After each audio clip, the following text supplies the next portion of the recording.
Yesterday, as the nation was still in shock over the death of Raila Odinga, something else quietly unfolded at State House. President William Ruto signed 8 new bills into law. We are talking about 8 guys, all in one day. On a day already dominated by national mourning over reports of the passing of opposition figure Raila Odinga, a separate development took place at State House. President William Ruto assented to 8 bills.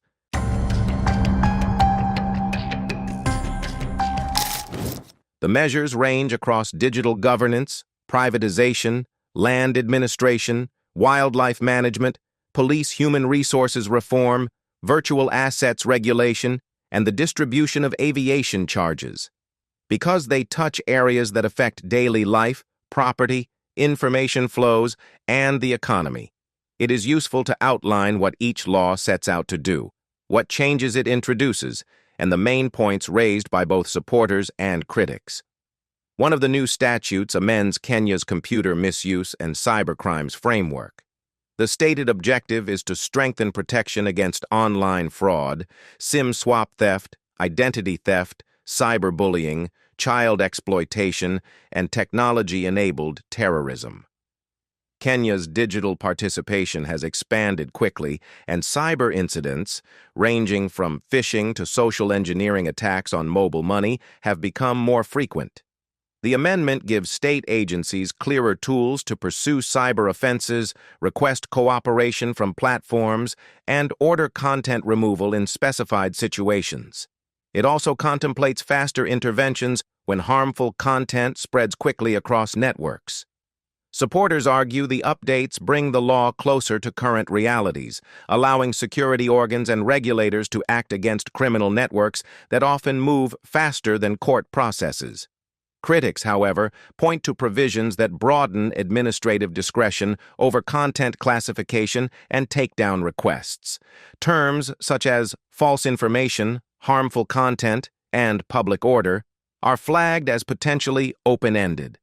Media and civil liberties advocates caution that without precise definitions and robust oversight, powers designed for safety could be applied to investigative reporting, civic mobilization, or critical commentary.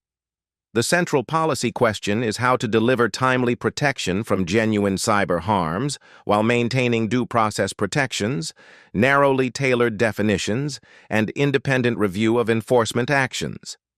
Implementation will likely determine the balance.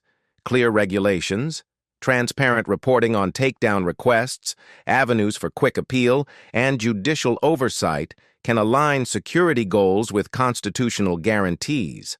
A second measure revises the privatization framework. Kenya replaced its 2005 law in 2023.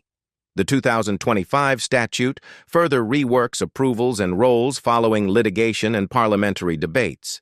The new framework consolidates decision-making within a privatization authority, whose board is appointed through the executive branch, and it streamlines the process for identifying, valuing, and disposing of state-owned enterprises or equity stakes. The Treasury emphasizes objectives such as attracting private capital, improving operational efficiency in struggling entities, and easing fiscal pressure by reducing the state's footprint where appropriate. Labor organizations, professional associations, and some policy researchers have raised a different set of concerns.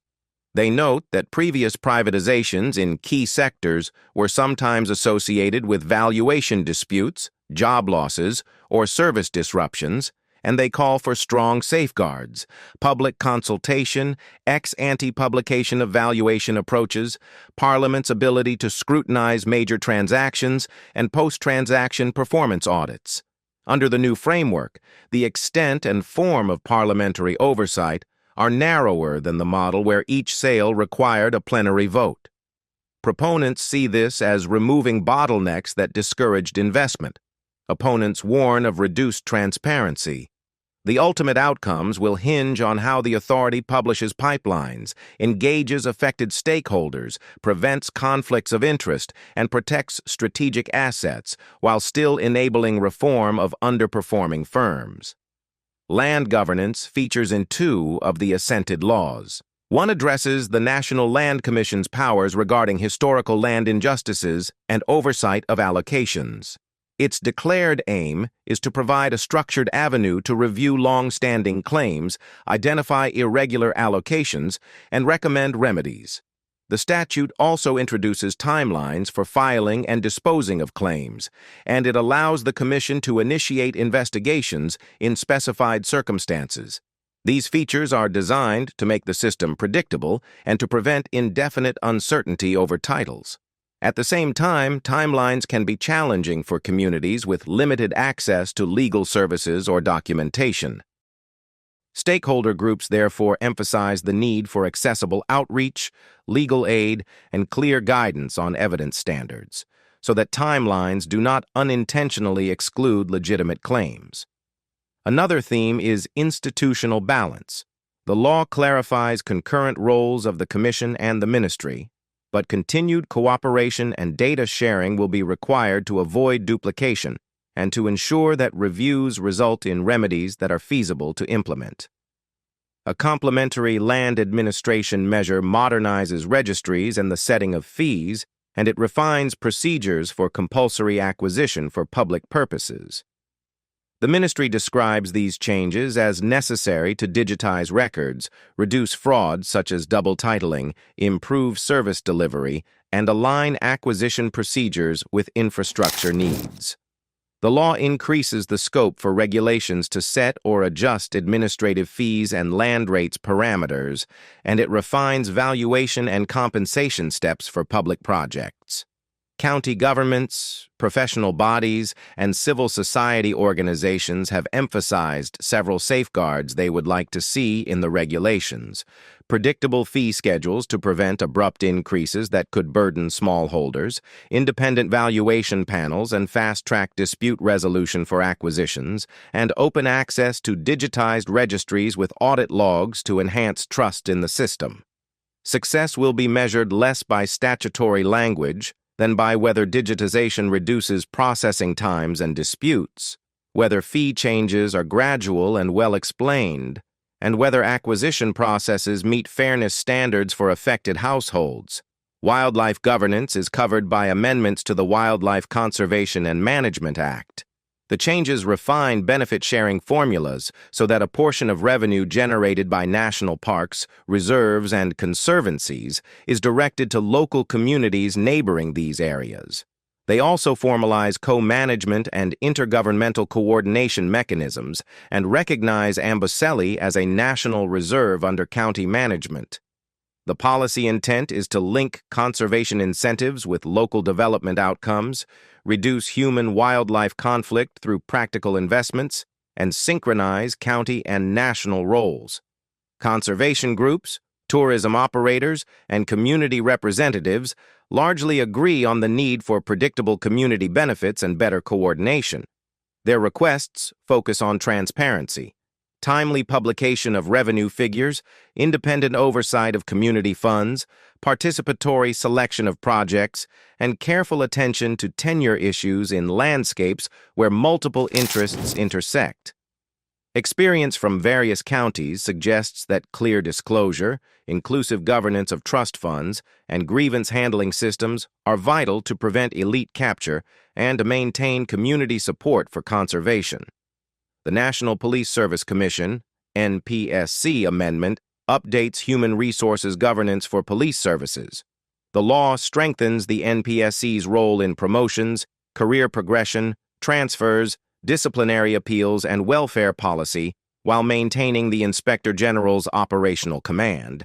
It requires the establishment of wellness and counseling centers for officers in each county, with the goal of addressing stress, trauma, and mental health challenges that have affected morale and safety. It also embeds performance management and continuous vetting mechanisms. Police reform advocates have long called for clearer career systems and accessible appeal pathways. They view these provisions as steps toward professionalism. The operational test will be funding and coordination. Wellness centers need sustained budgets, trained staff, and integration with occupational health protocols. Appeals mechanisms need independence and timelines. and HR decisions must be insulated from political or personal influence. Regular public reporting on recruitment, promotions, disciplinary outcomes, and welfare facilities can demonstrate progress and build confidence across the service and the public. Digital economy policy appears again in the Virtual Asset Service Providers (VASP) law. Kenya's participation in crypto trading, remittances, and blockchain experimentation has been significant but largely unregulated. The VASP law creates licensing categories for services such as exchanges, custodial wallets, and token issuance, imposes anti-money laundering and counter-terrorist financing obligations, sets consumer protection requirements, and gives supervisory roles to the central bank and the Capital Markets Authority, depending on the activity. The anticipated benefits include greater market integrity, better redress for consumers, and a clearer environment for responsible innovation. Industry participants note that licensing costs, compliance burdens, and data reporting duties must be calibrated so as not to exclude startups and developers. Privacy advocates call for data minimization principles, strict access controls, and independent oversight of any requests for transaction information.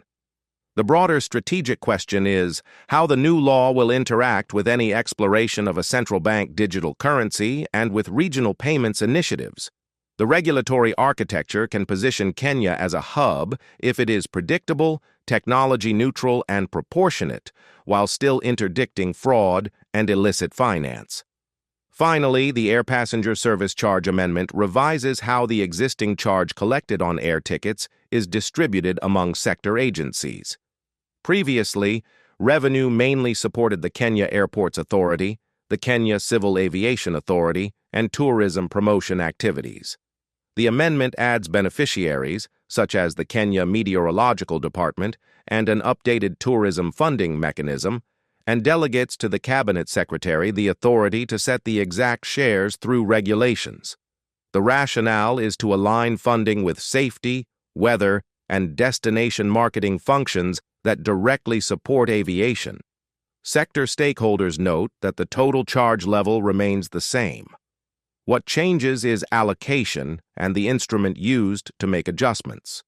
They recommend safeguards that include regular publication of collections and distributions, impact assessments before altering shares, and consultation with airports, airlines, and tourism operators to ensure that safety-critical systems are fully funded while destination marketing remains effective. Beyond the specifics of each statute, several cross-cutting issues emerge. First is the balance between executive agility and public oversight. In privatization, land administration, cyber enforcement, and aviation funding, the laws increase the role of regulations and appointed boards. This can accelerate decision-making, but it requires transparency commitments, publishing draft regulations for comment, disclosing data behind key decisions, and creating independent review panels or tribunals where affected parties can seek redress quickly and affordably. Second is definitional precision, where terms trigger enforcement, such as harmful content, public order, or public interest. Narrow, testable definitions and evidence standards reduce the risk of uneven application. Third is accessibility. Timelines for land claims, licensing requirements for innovators, and appeal windows for police officers must be paired with outreach, legal aid, and digital portals that work in practice, including in rural counties. A fourth theme is data governance. As registries are digitized and financial technology regulation grows, audit trails, role-based access, cybersecurity standards, and independent audits become essential. Public trust rises when systems log changes, publish anonymized performance metrics, and make it easy to verify records without intermediaries. Fifth is fiscal realism. Wellness centers, conservation benefit sharing, and registry modernization all require stable funding. Medium-term expenditure frameworks and ring-fenced allocations, monitored by Parliament and the Auditor General, can bridge the gap between statutory promises and service delivery. The timing of assent, occurring on a day when many citizens' attention was on a separate national development, prompted discussion in public forums. From a legal standpoint, assent is a procedural step once Parliament passes a bill. From a governance standpoint, the broader legitimacy of new laws is strengthened when the public has had adequate opportunity to understand their content, comment on draft regulations, and follow implementation milestones. Looking forward, the decisive factor will be openness during the next phase. Publication of regulations with explanatory memoranda, release of annual reports showing how powers were used, independent evaluations of outcomes in areas like cyber enforcement, privatization transactions, land title integrity, and wildlife community projects, and accessible mechanisms for complaints and appeals. Kenya's legislative agenda often seeks to reconcile fast-moving realities: digital adoption, infrastructure demands, fiscal pressures, conservation priorities, and police welfare, with constitutional rights and public expectations. The 8 laws assented to at State House aim to update rules in each of those spaces. Whether they achieve their objectives will depend less on ceremony and more on day-to-day administration.